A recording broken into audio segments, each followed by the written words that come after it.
Semua umur ketika kita hidup itu ternyata punya keistimewaannya masing-masing. Kalau anak zaman sekarang sih bilangnya privilege. Nah, kali ini kita akan belajar bareng buat mengetahui lebih dalam tentang senjata terbesar atau privilege terbesar yang kita punya ketika kita di umur 20-an. Nah, dengan tahu tentang hal ini, harapannya kita tuh bisa ngerti, bisa memanfaatkan dan gak ngeremehin hal-hal istimewa, kesempatan-kesempatan istimewa yang gak akan kita dapat di umur-umur selanjutnya. That's why kita harusnya bisa memanfaatkan privilege ini. Tapi sebelum kita bahas, subscribe channel ini kalau dirasa bermanfaat, karena kita akan upload jam 7 malam di setiap harinya.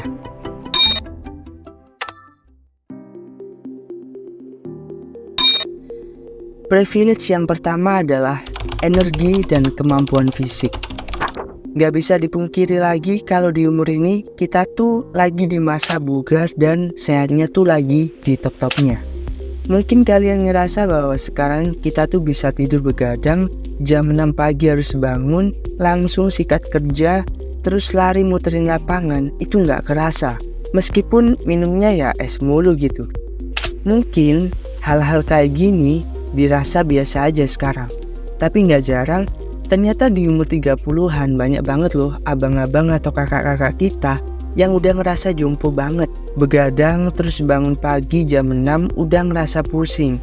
Mau lari udah gak kuat, udah mager, dan udah banyak kemampuan fisik dan energi yang berkurang gitu.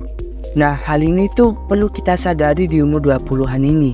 Karena kesempatan ini tuh gak datang 2 kali. Energi dan fisik yang kita punya sekarang harusnya bisa kita manfaatkan buat gas terus habis-habisan, entah itu bikin bisnis, ngembangin usaha, dan lain-lainnya.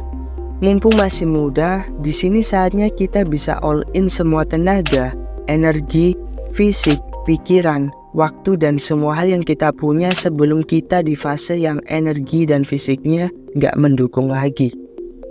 Privilege yang kedua, yaitu tanggung jawab. Nah, apa sih maksudnya? Maksud dari tanggung jawab ini adalah ketika kita di umur 20-an, kita tuh lagi di fase yang sangat bebas melakukan banyak hal. Bebas buat nyobain sesuatu dengan resiko setinggi apapun. Karena apa? Tanggung jawabnya ditanggung diri sendiri. Beda cerita kalau di umur 30-an udah punya keluarga, istri, dan anak. Ketika kita nyobain sesuatu dengan resiko tinggi, dan itu gagal, ya yang kena jadi banyak, bisa jadi orang tua, istri, anak, dan lain-lainnya. Jadi susah banget kalau mau explore ketika tanggung jawabnya udah buat mikirin orang lain. Tapi kalau tanggung jawabnya masih buat diri sendiri, itu saatnya kita bisa berbuat dan nyobain banyak hal. Privilege yang ketiga adalah membangun habit. Di umur 20-an ini kita tuh pasti lagi dalam pencarian jati diri.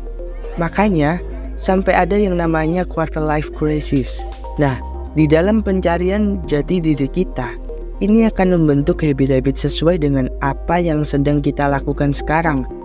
Jadi kalau misalnya sekarang nih kita udah bisa bentuk habit tentang keuangan, habit bekerja, growth mindset, dan lain-lainnya, sehingga buat ke depan tuh karena habitnya udah terbentuk dari muda, kita jadi enak ngejalaninnya.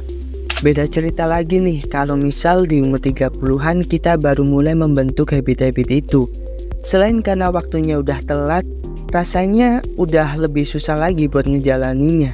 Karena ya ada hubungannya sama tanggung jawab ke orang lain tadi. Mikirin keluarga, susu anak, belanjain istri, gitu-gitu kan juga pusing ya. Jadi boro-boro mikirin habit gitu. Nah, setelah ngomongin privilege, ada beberapa poin lagi yang pengen aku sampein tentang mental health di umur 20-an yang harusnya kita ngerti, biar kita tuh gak terjebak di dalam lingkaran setan yang kita bikin sendiri gitu. Maksudnya, kita tuh ketika tahu ada yang salah dalam pikiran kita yang menyebabkan mental kita kena, kita jadi bisa lebih mudah memperbaikinya. Ya karena kita udah tahu penyebabnya gitu. Contohnya ini. Tadi kita ngomongin privilege yang harus kita manfaatin dan gas gila-gilaan di umur 20-an. Nah ternyata nih dibalik menerapkan privilege itu semua, kita tuh juga dihadapkan dengan kesehatan mental. Gak jarang nih mental kita rusak karena beberapa hal ketika menerapkan semua privilege itu. Letak rusaknya di mana? Yaitu ketika kita meletakkan ekspektasi dan itu tuh memiliki gap atau jarak yang jauh dengan hasilnya. Misal bang, gue udah nerapin semua privilege itu. Gue udah gas-gas habis-habisan buat belajar di perusahaan ini. Gue seneng banget punya banyak ilmu di sini. Nah, itu bagus banget. Karena berarti apa? Dia niat kerja juga karena berespektasi yang gak tinggi-tinggi amat. Dengan hasilnya ya dia bisa dapat ilmu baru yang banyak gitu.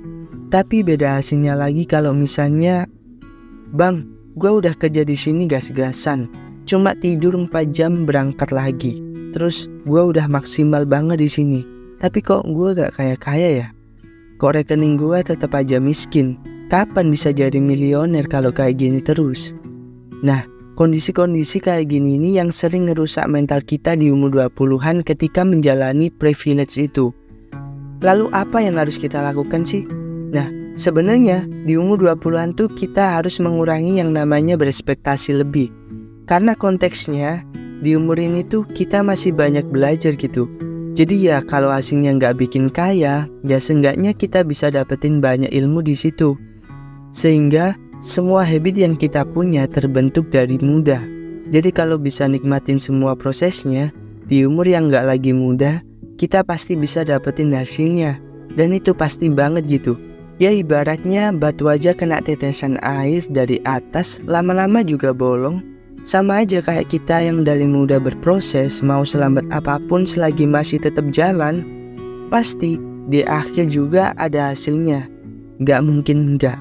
Jadi kalau kita udah tahu tentang poin mental health ini, ya harapannya kita tuh bisa tetap kuat sih buat hadapin semuanya. Nah, itu tadi adalah senjata terbesar yang kita punya di umur 20-an. Terima kasih udah nonton video ini. Subscribe kalau kamu ngerasa video ini ada manfaatnya.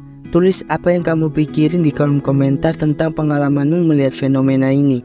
Kirim saran dan kritik demi kemajuan channel ini. Atau request pembahasan apa selanjutnya. Terima kasih, aku Jody, sampai ketemu di video selanjutnya. See you.